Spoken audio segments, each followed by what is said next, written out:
And again, But it's not no magic all these fruits It takes time. can be defined under one big word, right? Love. Right? You take all the different character qualities Christ has, and we could just sit here and make list and list and list, but they hang underneath this one big banner that says love.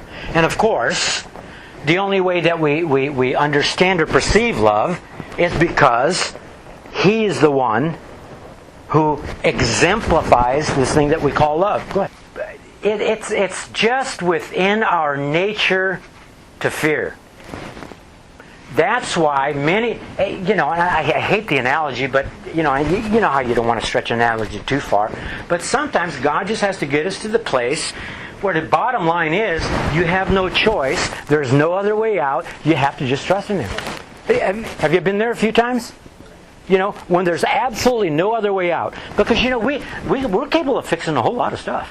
A lot of folk do a whole lot of stuff that they do in the name of love. Yeah. That's why Paul goes through extraordinary lengths, especially in Corinthians chapter 13, to describe the actions of love, or what love really is like.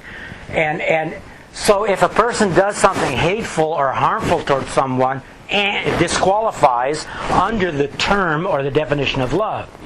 So in fact, don't you think it's a little weird that the Holy Spirit through Paul has to spend a whole chapter defining what love is? You'd think that, if you know Jesus, you'd know. No, it's because people, and it's like you said, people will justify anything. The word, by their definition.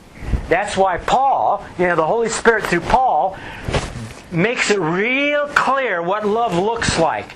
In fact, it's funny how Paul, when he describes love, he doesn't really use adjectives. He says, in a person's life, you can see these actions happening.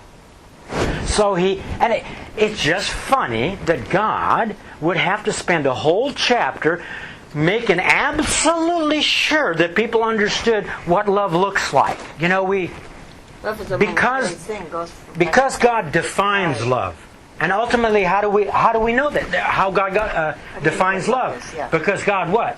So loved the world that He gave His only begotten Son. But the one out of Romans, I think it's Romans, that I like even better, while we were yet sinners, God sent His Son to die for us. I think that really defines it. While we were still yet enemies, while we were yet against God, while we were totally hopeless and useless, yet nonetheless He sent it. He sent it without any qualification, so to speak. He didn't say, I'm going to give you my love if you clean up your act. You know what I'm saying? Qualifying the receiving of the gift. It's like if I were to give Mindy a gift and Mindy says to me, well, how much does that cost? Well, if you pay for it, it ain't no gift.